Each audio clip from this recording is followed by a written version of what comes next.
खोलने की सहमत नहीं करते, हम खोल भी देते हैं तो उसके बाद आगे उसको परस्यू नहीं करते, वहां तक पहुंच नहीं पाते कि जहां तक हमें पहुंचना है। शफी देवी साहब एक ऐसी शख्सियत जो इस इलाके के अंदर बहुत फायदा पहुंचा रहे हैं, मगर बात यही है कि वो फायदा आपके मेरे ऑफिस तक बैठ के नहीं होगा, इसको जमीन से निकालना पड़ेगा। हर इंसान को खिदमतें बंद करनी है तो हर इंसान के कानों तक पहुंचाना होगा, और अगर जब मैं ये समझता हूँ मेरी जिम्मेदारी के अंदर। राजधानी दिल्ली में अल्पसंख्यकों के उत्थान के लिए दिल्ली सरकार द्वारा चलाई जा रही योजनाओं को जन जन तक पहुंचाने के उद्देश्य से पुरानी दिल्ली के हज मंजिल में मिशन एजुकेशन के तत्वाधान में एक जन जागरूकता कार्यक्रम का आयोजन किया गया। इस कार्यक्रम में मुख्य रूप से दिल्ली अल्पसंख्यक आयोग के चेयरमैन जाकिर खान, दिल्ली हज कमेटी के चेयरमैन मुख्तार अहमद, दिल्ली उर्स कमेटी के चेयरमैन FI इस्माइली, इसके साथ साथ आले मोहम्मद इकबाल मुख्य रूप से शामिल हुए। एक रिपोर्ट। जो आजादी से पहले हर क्षेत्र के अंदर आगे थे, पढ़ाई के अंदर, आर्किटेक्ट के अंदर, व्यापार के अंदर, ईमानदारी के अंदर और आजादी के अंदर, अगर किसी ने सबसे ज्यादा अगर भूमिका निभाई है तो वो मुसलमानों ने निभाई।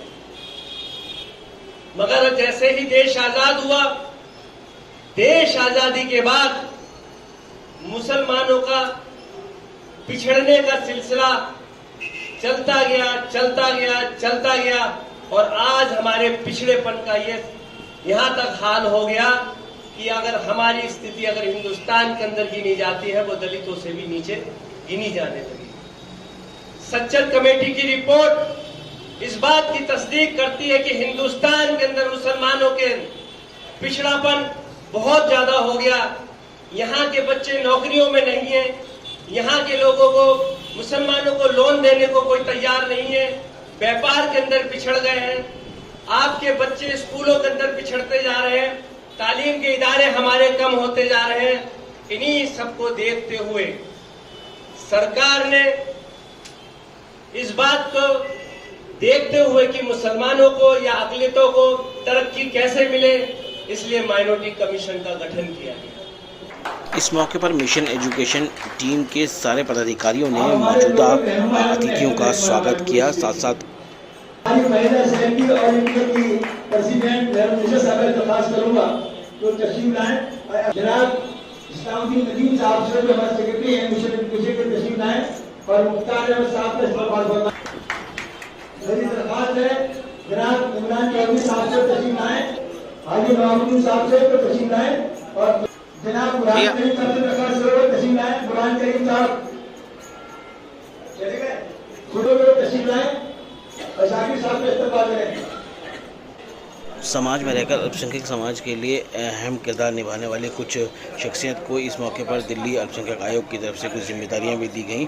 उनको अल्पसंख्यक जो सलाहकार समिति है उसका मेंबर बनाया गया है। इसके साथ साथ जो ट्रेनिंग उनकी पूरी हुई उसके लिए भी उनको प्रमाण पत्र दिया गया है। ये खुद चेयरमैन जाकिर खान, हज कमेटी के चेयरमैन, और जो दूसरे अतिथि मौजूद थे, उन्होंने यहाँ जिम्मेदार लोगों ने जो लोग थे उनको मुहैया कराए। आप खुद ही देखें कि इस तरह से जो इस मौके पर जो है प्रमाण पत्र और जो सर्टिफिकेट हैं वो सब इन लोगों को दिए गए, और साथ के साथ इन लोगों से उम्मीद की गई कि आगे भी इस तरह से समाज के साथ जुड़कर इस तरह के काम करते रहेंगे। दिल्ली माइनॉरिटी कमीशन के चेयरमैन है जाकिर साहब, माशाल्लाह जिस तरीके से पूरी दिल्ली के कोने कोने में उनके एतराफ़ में अवामी खिदमत कर रहे हैं। और माइनॉरिटी कमीशन की जो स्कीम है, हमारा मकसद ये है कि माइनॉरिटी स्कीम को घर घर तक पहुँचाना, हर दरवाजे तक पहुँचाना, उसी पर हमारा काम चल रहा है। बड़ी रफ्तार के साथ हम काम कर रहे हैं। दिल्ली सरकार यही चाहती है, दिल्ली के मुख्यमंत्री ये चाहते हैं, दिल्ली माइनॉरिटी कमीशन के जिम्मेदारान ये चाहते हैं। तो मुझे खुशी है कि आज ये स्कीमें जिस तरीके से हम लेके पहुंच रहे हैं, और आज पुरानी दिल्ली को लेके हमने हज मंजिल पर ये प्रोग्राम रखा, भाई शफी देलवी साहब ने रखा, मुझे बहुत खुशी है। माशाल्लाह आप देख सकते हैं एक हुजूम आया था माइनॉरिटीज़ को लेकर, स्कीम को लेकर। आवाम खुद चाहती है कि ये स्कीमें, ये फ़ायदा पहुँचाना। आज कोरोना ने 2 साल के अंदर आपको पता है माली तौर पर इंसान को कितना तोड़ दिया है, तो वहाँ कहीं ना कहीं दिल्ली सरकार की तरफ से, दिल्ली माइनॉरिटी कमीशन की तरफ से जो ये मदद है, ये अपने आप में बहुत बड़ी चीज़ होने जा रही है। मैंने ये मैसेज इंट्रोड्यूस किया इस प्रोग्राम को यहाँ रखवा कर कि जो गवर्नमेंट की पॉलिसियाँ हैं उनके लिए लोगों को सिर्फ अवेयर न किया जाए बल्कि जानकारी दी जाए, उनको मालूमात होनी चाहिए। सबसे बड़ी जो हमारे यहाँ जो सबसे बड़ा जो लेकुना है वो है लेक ऑफ नॉलेज का। हमारे लोगों को नॉलेज नहीं है, इसलिए बहुत से इसको हम फ़ायदा उठा ही नहीं पाते हैं। और पहले उसके बाद शिकायतें शुरू हो जाती है, फिर एक्सप्लेनेशन शुरू हो जाता है, फिर हम दलालों के चक्कर में फंसते हैं, फिर हम दूसरे गाँव में चक्कर में पड़ते हैं, असल चीज़ रह जाती है। इसलिए हमारा जो असल मकसद ये है कि लोग खुद अवेयर हों, अपने पैरों पर खड़े हों, अपना हक लेना सीखें। जो सिविल राइट हैं, शहरी हुकूक हैं, उनको हासिल करने की हमें सलाहियत, ताकत हो हर घर में, हर औरत को, हर बच्चे को, हर बड़े को ये मालूम हो जाए कि मेरा हक मुझे कैसे मिल सकता है। तो आज इसीलिए प्रोग्राम रखा इसलिए प्रोग्राम रखा गया। तो ये हम रखा, अपना हक लेना सीखो। ठीक। देखिए, जो दिल्ली सरकार द्वारा माननीय मुख्यमंत्री श्री अरविंद केजरीवाल द्वारा जो योजनाएं चलाई जा रही हैं कि अल्पसंख्यकों के हितों में, उन योजनाओं का विस्तार हम कैसे कर सकें, उन योजनाओं को जन जन तक कैसे पहुंचा सकें, वो एक माध्यम होता है जागरूकता अभियान। वो जागरूकता अभियान के तहत में जो NGOs हैं, जो हमारे वॉलंटियर हैं, जो पीस कमेटी या मुस्लिम एडवाइजरी, सिख एडवाइजरी, जो भी कोई हमारी एडवाइजरी है, उसके जो मेंबर्स होते हैं वहाँ पे जनता के साथ आते हैं, जनता को हम बताते हैं विस्तार के साथ में, ताकि उस योजनाओं का लाभ उन तक पहुँचे। जो हमारे पर्चे छपे हुए होते हैं योजनाओं को, उन पर्चों को भी हम उन तक पहुँचाते हैं ताकि वो पढ़े और उसके अंदर जो बारीकियाँ दी गई हैं कि किस तरीके से लाभ मिल सके, कौन सी साइट पे हम अप्लाई कर सके, ऑनलाइन कैसे अप्लाई करें, उसकी विस्तृत जानकारी उन पर्चों के अंदर छपी हुई होती है। तो इन पर्चों को बांटना और उन लोगों को बताना, यही हमारा उद्देश्य है। हमारे यहाँ जो हज मंजिल में, हज कमेटी बनी, हज मंजिल एक बिल्डिंग है, दिल्ली सरकार की है, और इसमें माइनॉरिटी कमीशन का जो प्रोग्राम था, ये दरअसल लोगों को बताने के लिए, उनके लिए अवेयरनेस का प्रोग्राम था, और इससे इंशाल्लाह बहुत फ़ायदा होगा। क्योंकि इसमें ज़्यादातर लोग जो आए थे वो लोग ऐसे लोग थे जिनके पीछे एक पूरा का पूरा कबीला है समाज सेवियों का, उनकी अपनी NGOs हैं, वो खुद सोशल वर्कर हैं या किसी न किसी लेवल पे एक्टिविस्ट हैं, ट्रेनर हैं।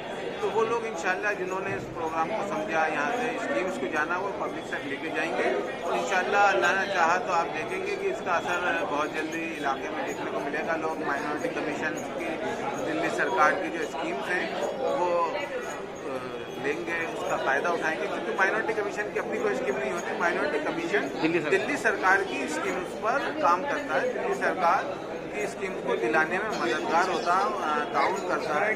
तो उसके लिए बहुत सारे यहाँ सुझाव भी दिए गए, और उसमें इंशाल्लाह बहुत जल्दी इस पर काम चल रहा है। हमारे आले मोहम्मद इकबाल भाई ने भी कहा है कि हम अपने इलाके में एक ऑफिस खुलवाएंगे जहाँ पर माइनॉरिटी कमीशन के लोग हों, और उन लोगों की ज़रूरतें सुनी जाए, उनकी शिकायतें सुनी जाए और उन पर कार्रवाई की जाए। देखो, ऐसा है कि जो दिल्ली माइनॉरिटी कमीशन को करीब 5 करोड़ रुपए का बजट मिलता है, और मैं समझता हूँ जो हमारा तजर्बा है, जो अभी तक एक्सपीरियंस है, वो बजट यूटिलाइज नहीं हो पा रहा है।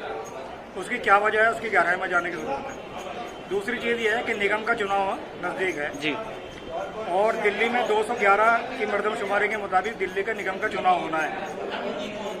तो उसमें 12.86% मुसलमानों की दिल्ली में आबादी है। तो उसके एतबार से 272 सीटों में से 35 सीटें मुसलमानों की बनती हैं।